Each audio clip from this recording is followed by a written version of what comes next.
You're listening to Three Kitchens Podcast, hosted by your favorite home cooks, Erin Walker and Heather Dyer. Join us for inspiration and a new recipe every Tuesday.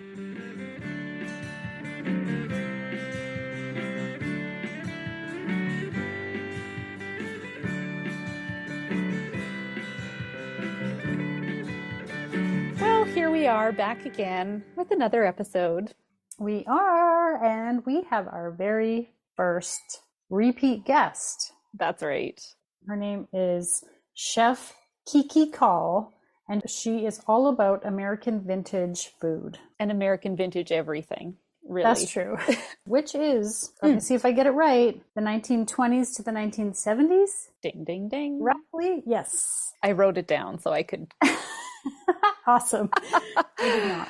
And Kiki is a chef. She's a personal chef, a caterer. She has a recipe blog, and one of the most popular and busy Facebook pages I've seen. Yeah, Vintage Recipes is her Facebook page, and she posts all these great newspaper clipping recipes off of the mayonnaise jar, Yes. recipes from family and friends that have written them down and passed them over time, and neighbors, and she's got handwritten recipes on there and Cookbooks and the old collections from the church. Yes, or the community exactly. group. Some of the weird and wonderful things that we all go, what? And then other things where she gets hundreds of comments of people saying, my grandma made this, my mom made that, I've been making that for 50 years or whatever. Like, it's a everybody great loves community it. coming together around nostalgia for these foods that bring us back to our grandma's kitchen or our childhood or things that we share now with our families. It's a nice, warm, fuzzy place for all those good vintage foods.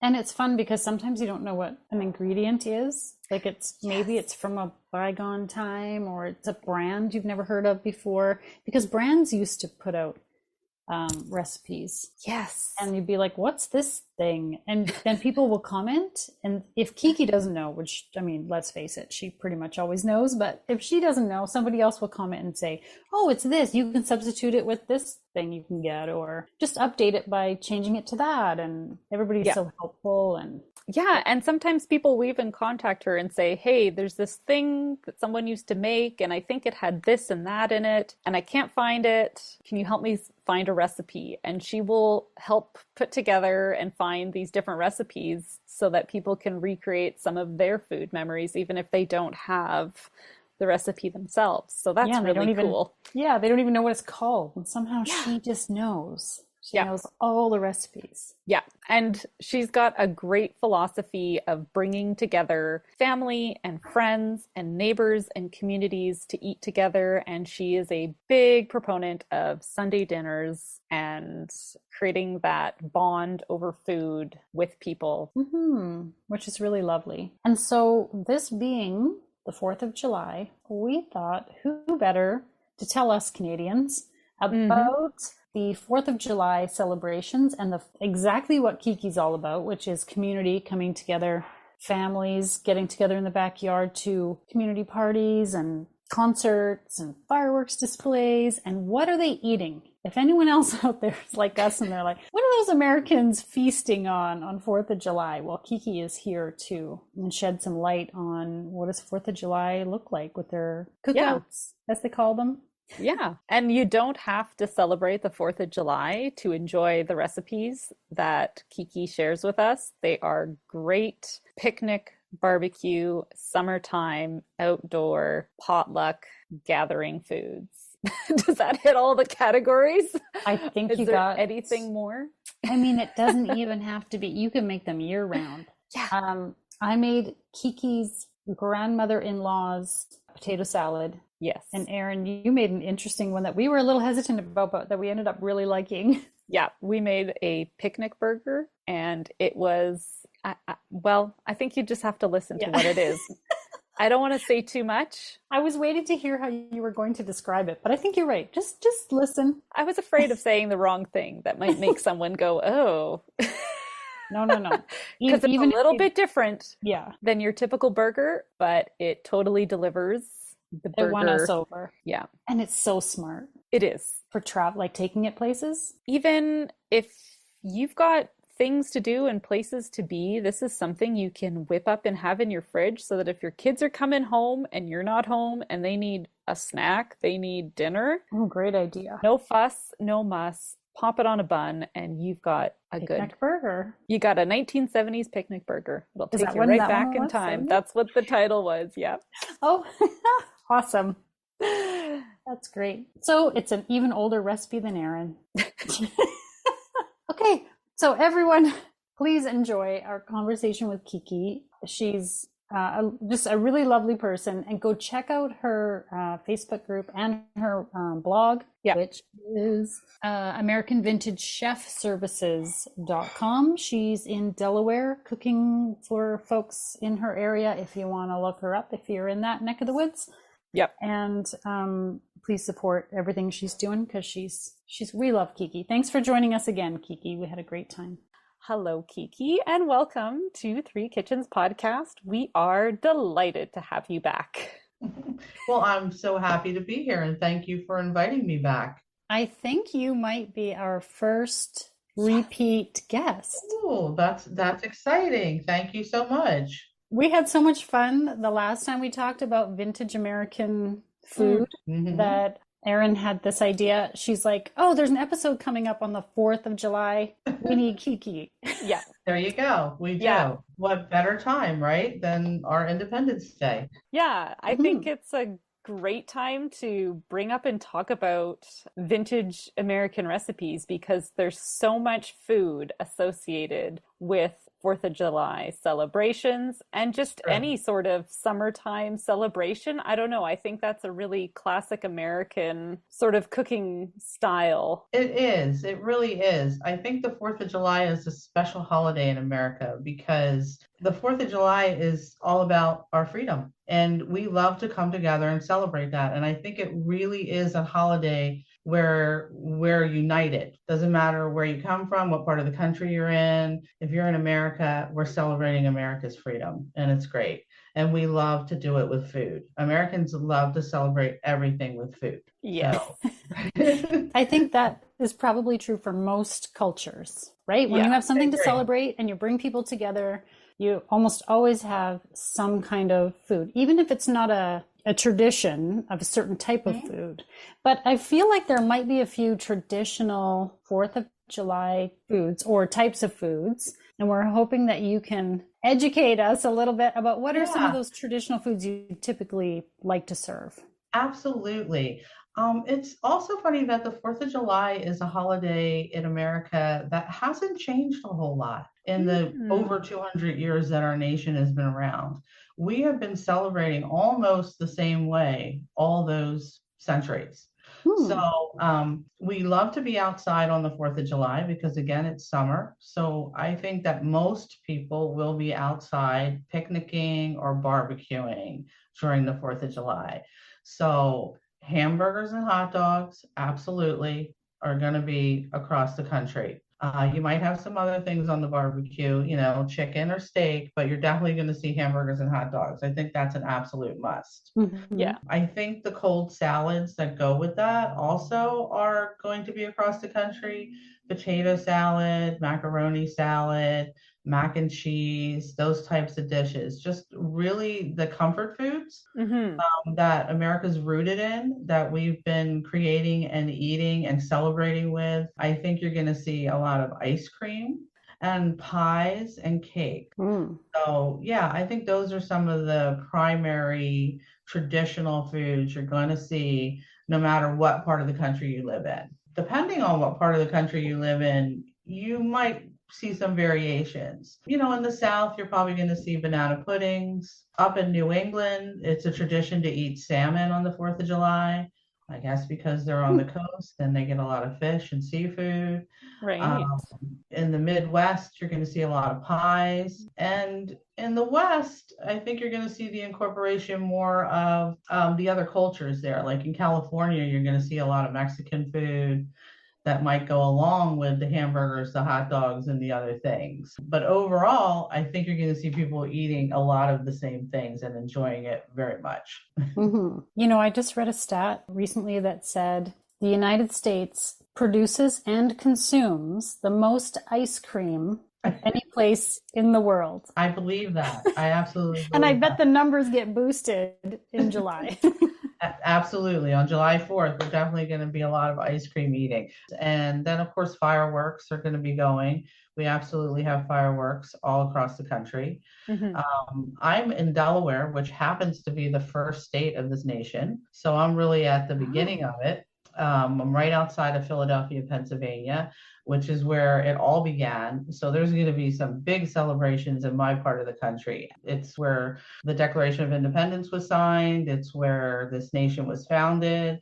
And so we love to celebrate the 4th of July. What are your perspectives of what happens in America on the 4th of July as a Canadian? Oh, well, I think it's much of what you just said. I picture those outdoor gatherings, barbecues and picnics. Except I somehow I feel like it's massive, like on a large scale. Yeah. It's like the whole neighborhood is getting together, not just your family having a Yeah. barbecue. And It's turned from like a backyard barbecue to a block party. Like it's not just That's absolutely correct. And that's what I meant by I think it's one of our unique holidays because even though other holidays are celebrated by the whole nation, 4th of July is special because, again, it's all about being American. And we have so many different ways of being American.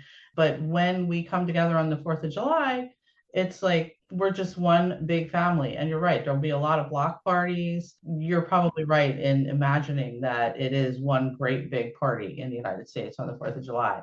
And we'll have a lot of military parades. So that'll be going on throughout the country too. So just really a lot of patriotism going on. And it's nice because as we all know, we've had some division in America lately. So, so the 4th of July is very nice because it's nostalgic and it's a time that we set that aside and everyone just celebrates the freedom to be here, to be an American, to be free. Yeah. We love it. So you specialize in vintage American food and other. I know you love all the vintage things. I do. Which we think is so awesome. we also love the vintage. Yeah, we were just at a vintage market and going, oh, my mom had that. I love it. It's so great. Yeah, and I love the engagement that you get on your Facebook page because people, they just love it so much when they see something that reminds them like that of a memory or they say, my mom always made this. Thanks for sharing it. Like your community is just so great because they're all there for the same reason. They love all the vintage recipes and they love that you managed to dig them up from who knows where, like from everywhere. I do. They do love it. Yeah. And it's I love it too. I love that connection. I get so many messages just every day. I tell people, I'm sorry I can't answer them all. I do run the page by myself, but I literally get hundreds a day. And I kind of scan through them to try to see if I can, if I quickly know I have a recipe, then I'll send it to them. I get a lot of messages, believe it or not, too, from people saying, my mother used to make this or my grandmother used to make this, but they have Alzheimer's or they're having memory issues and they can't remember anymore what the recipe was and they never wrote it down. And then I'll say, well, describe it to me. So they'll describe it to me and I'll try to dig it up and send it to them. And most of the time, I do get the correct recipe. My own mother had Alzheimer's, so I guess maybe I'm partial to trying to help people find that once somebody loses the memory of it. So it's the things attached to the recipe that make me want to go and find it for people and help them reconnect with their own family members or their own family. So it's really a lot of fun for me also. Yeah, that is so special. You wouldn't do it otherwise, right? If it weren't rewarding for you. Right. It's definitely my passion. So what time period are we talking about when we talk about American vintage food? I am talking about personally recipes from the 1920s through the 1970s. Now, occasionally we do go further back than that, but generally vintage is between the 20s and the 70s. And that was also a time in America that really captured the homemaker and the family unit. And food was a big part of that, of course. It was the beginning of, after World War II, we really were introduced to prepackaged foods like cake mixes and things like that. It was a time when companies really started to brand. So we got all that wonderful vintage art for marketing. And that really brings back a lot of nostalgia to people, just even when they see the art or the packaging on products. That is a connection. It didn't matter whether you lived on the East Coast or the West Coast. You knew what an Oreo cookie was. And it was very colorful. And I think after World War II, by then we'd been through a Great Depression. We'd been through a war. So focusing on things that were less worrisome, I would say, like, food, homemaking, family, it became a center point for Americans. So I think that's why people are so drawn to it, or drawn to even my site where we talk about the foods or the art or the marketing that went on. Because it's a connection, it's a common connection. So we're all experiencing that same bit of nostalgia at the same time, and that's something pretty unique. Yeah. And I think, as you said, there was that focus on homemaking and on the homemaker, typically the woman in the house, being the purchaser and making decisions about things like what foods are we bringing into the house. And so the advertising was geared often towards the woman of the house, which is how those old ads where was this beautiful, well-dressed lady in her kitchen, mixing up a cake or whatever.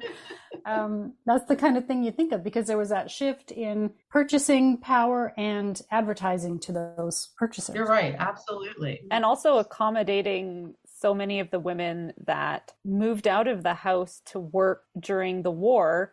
They needed these new products so that they could still maintain what they were doing at home while also supporting and working for the family at the same time. So like food and food products really changed then too. Absolutely. That was the beginning of convenience foods. It's funny because they would, really use that to say, like with a cake mix, look how easy it is to make a cake now. You don't have to start from scratch. And now we often say, oh, well, we want to make it from scratch. But you're right. Then women were looking for a way to be in the kitchen a little less because they had experienced other parts of life and wanted to continue to do that. With it came so many recipes because brands that were producing these convenience foods started to attach recipes to them so that people would understand how to use them. And then also to make it easier for housewives to make things. So even with appliances, it came usually with a little recipe booklet. Right. So there's, GE recipe booklet. So all those little booklets, which I have many, many of, are great because they're just filled with all kinds of recipes. Yeah, that's fantastic. It's really interesting to me as we talk about how cooking changed so much in the time period, this vintage time period between the 20s and the 70s. But that tradition of 4th of July and barbecuing has kind of stayed the same. Right. But then they would use the new types of food like the Jello. Yeah. Is introduced into the salads and all that kind of stuff, right? Exactly. Yes. And again, it's just wonderful because I still go back to saying that, food is the most primal connection that people have. So no matter what's happening and what kind of celebration it is, a new life or a death even, or like this, a celebration of a nation, somehow food is incorporated into it. Because when we break bread together, that's a connection to me. So every time I talk to people about food, I'm saying it's so much more than just a mechanical situation where you're nourishing yourself. That's why it's so important, I think, to make sure we sit down together still as a family or as a community and eat together, because it's so much more than a meal. It's a chance to socialize, a chance to exchange information with one another. It's a chance to emotionally connect with others. And I personally feel that we're losing a little bit of that emotional connection because we don't sit down together anymore and eat together. With the busy schedules today, it's hard. It's hard for people to shop and cook and come home, and kids have one schedule, parents have another schedule.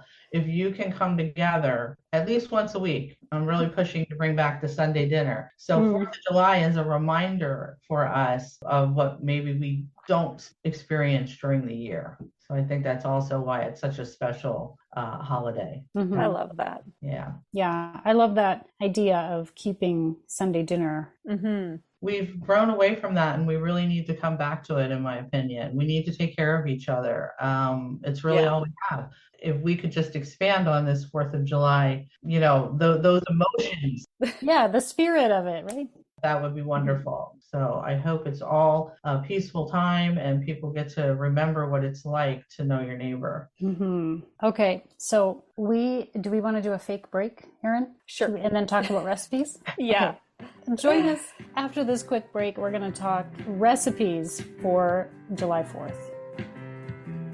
Hey, Erin, do we ever tell people that we have a website? I think so. It's in our show notes. We have a website and we post the recipes from our episodes, and we also have recipes on there that have not made it onto an episode. It's just stuff that we've cooked, tested out, and that we love.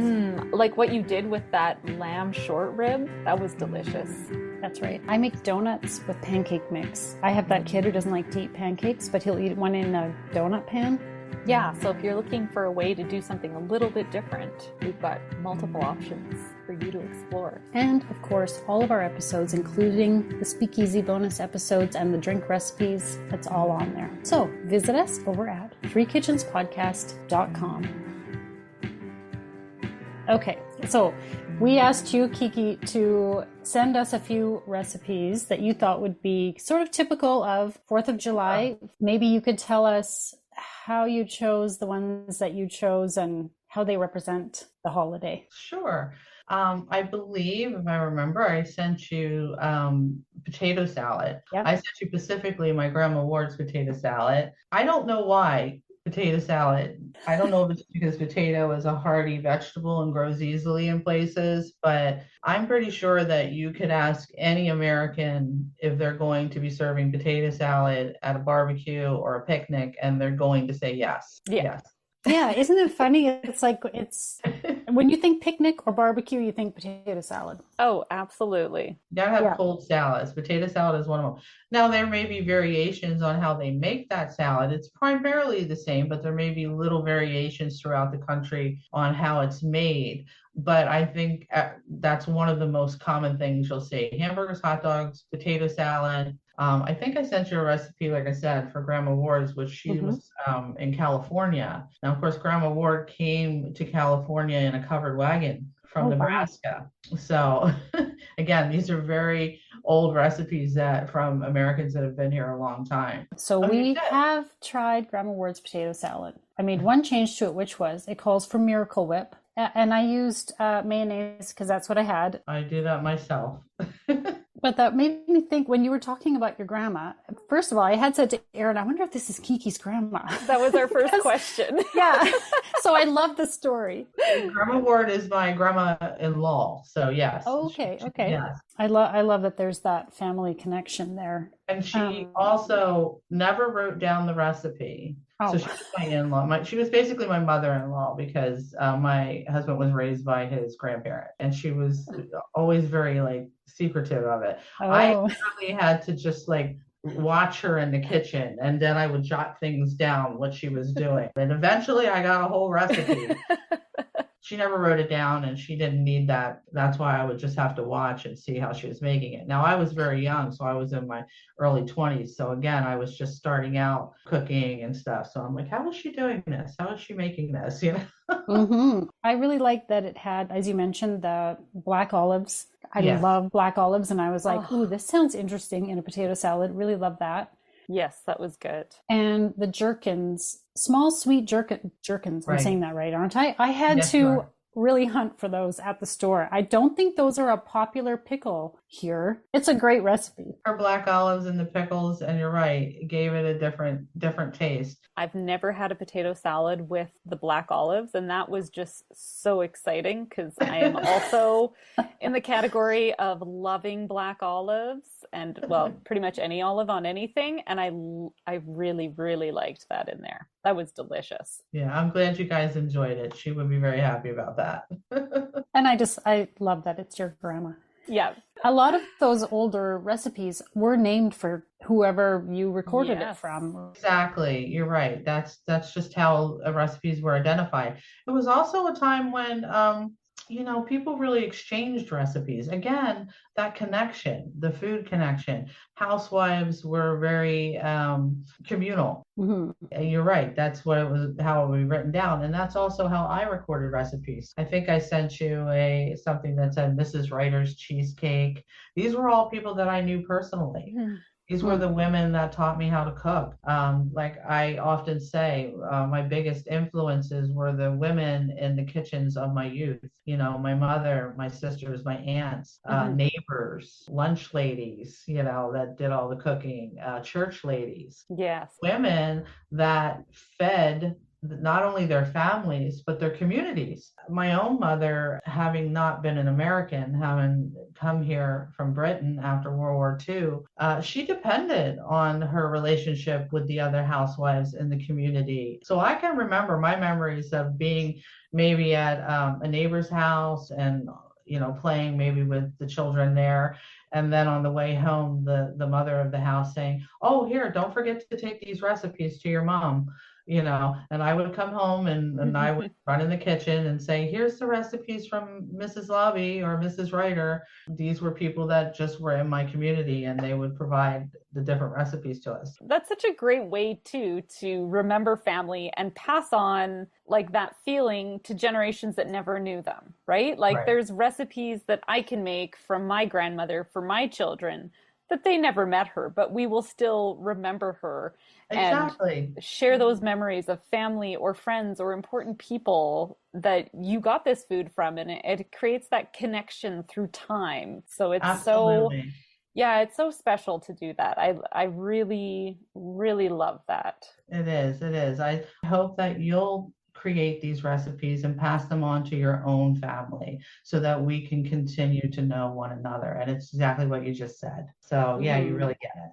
A lot of people associate apple pie with America, and it's true. We do eat a lot of apple pie. But the truth is that apple pie was brought here by the European settlers. So, and it really didn't become super popular until World War II. Now, during World War II, when a lot of the soldiers were being interviewed by military press, they often made references to that they were fighting for mom and apple pie.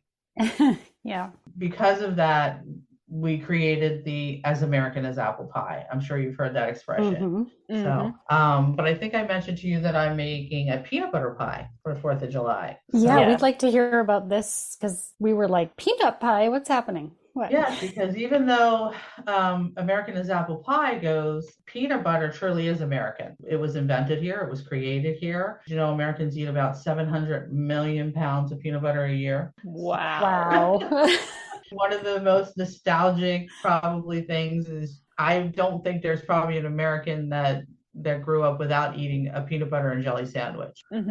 It's a comfort food. It goes a long way. So it keeps. That's right. Yeah. As far as I'm concerned, it's a staple. I know. Do Canadians eat a lot of peanut butter? I don't know. I think so. I mean, I don't know anybody who doesn't eat it. I know in our houses for sure we do. Yeah. Yes, I was raised by a British mother who did not know what peanut butter was. Now, today, peanut butter is probably common in England, but it wasn't when she was coming up. So the pie that I mentioned is a pie that it's my version of a pie that a diner here in Delaware used to make back in the 1970s. Okay. So it was a fond memory for me because we would go to the diner and have a burger and fries, and then we would have peanut butter pie.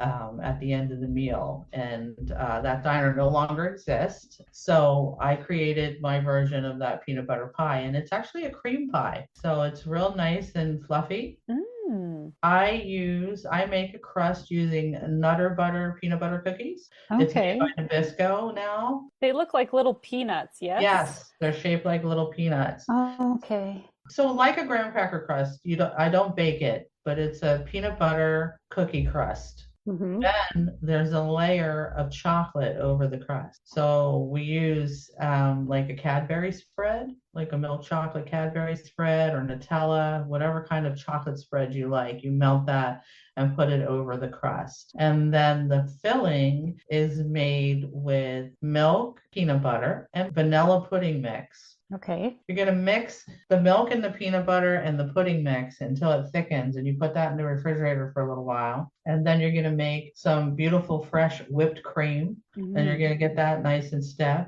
And then you're going to fold those two together.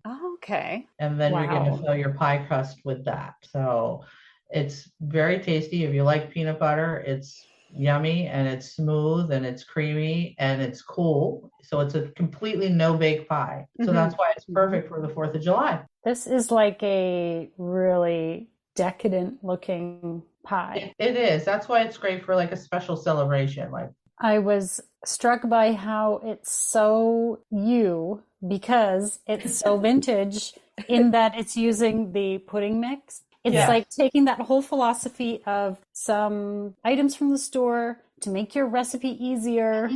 Just like we were talking about, just seems like such a perfect signature Chef Kiki pie. there you go. Absolutely. Yes. It is. And I really have never seen it anywhere else.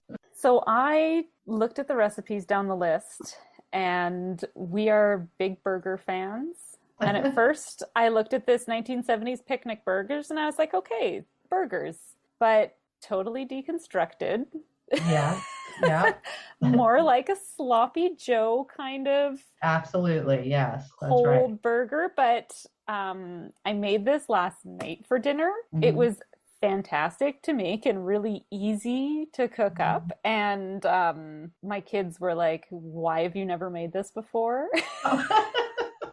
Oh, And good. I was I'm like, glad I to hear didn't know that. about it. Yay. Yay. So I they like it. really enjoyed it. So it was a pound of ground beef that was cooked and seasoned, and I just used salt and pepper in it. I kept it really basic. And then 1 onion. I cooked half the onion and I kept the other half raw. There was dill pickles, a tomato, chopped up lettuce, cooked and chopped bacon. And then all of that was mixed together with a mayonnaise, mustard, and ketchup sauce to kind of hold it all together.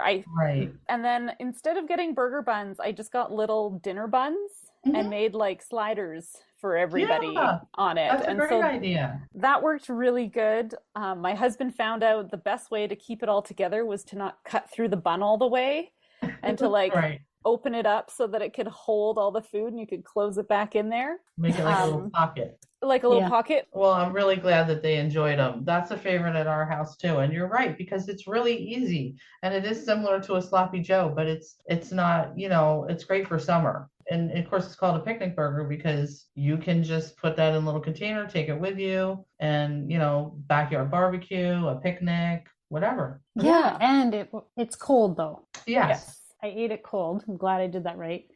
It is quite messy. I have to say, maybe if you put it you could even put it in a pita. Yeah, you could do Maybe. that. Absolutely.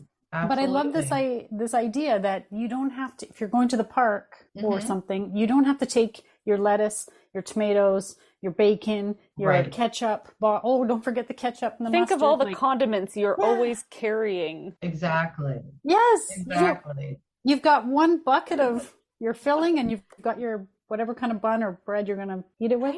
You could even scoop this with chips. Yeah, Would be great. You could probably use that as a dip. You're right. Absolutely. Yeah, that's the point of it. It's just supposed to be easy. It's supposed to be something you can take easily to the picnic, and it's easy to travel with it. So I'm glad you tried that one. I'm glad the kids liked it too. I really like it. Sometimes people aren't sure about it. They have the same reaction. They're like, wait a minute, what do you mean? Why is it all one thing? But when they taste it, they're like, oh yeah, this is good. This is good. Oh yeah, So, I had one kid was eyeing it pretty hard when it hit his plate. Like, yeah. what?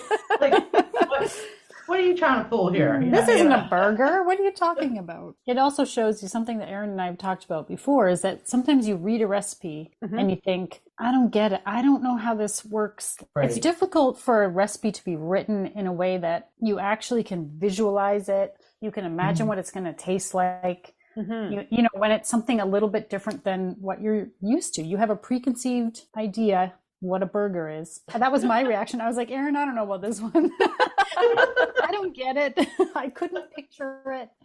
Yeah. I wouldn't steer you wrong. I wouldn't. I'm telling you. Oh, no. Well, I'm glad you made it. I'm glad you chose it, Erin. And I can't wait to share it with everybody because it'll be a new favorite, I'm sure. Yeah.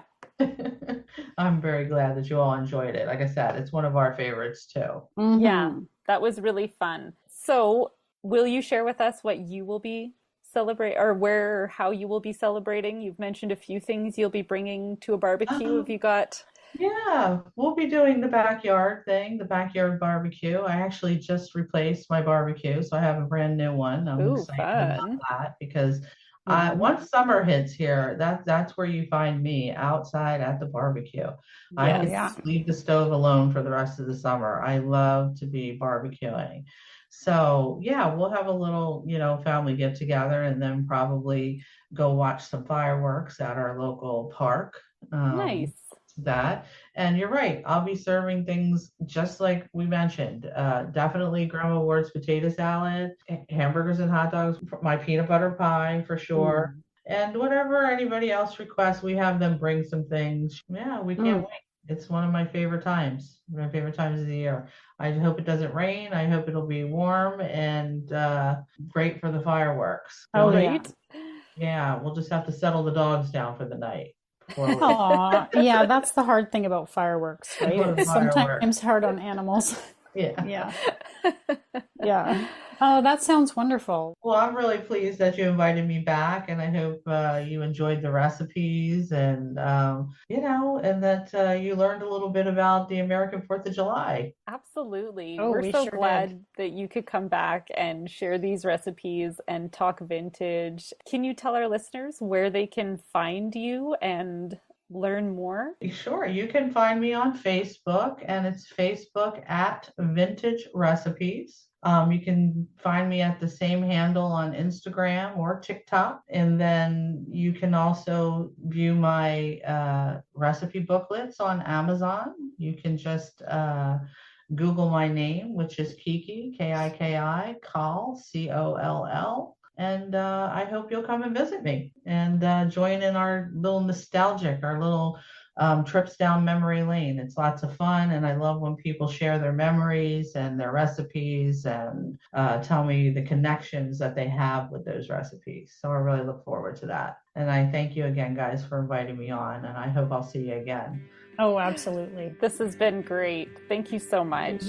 And I hope that whether you celebrate 4th of July or not, get outside and connect with people that you know or that you don't know over some good food. And now for the fine print. Join us over on the socials, Facebook, Instagram, and YouTube, and on our website at threekitchenspodcast.com. Remember, when you like, follow, subscribe, and leave a review, it helps more people find us. Thank you so much for listening. Grandma, why are you so secretive about your recipe? Just give it up. You gotta give it up.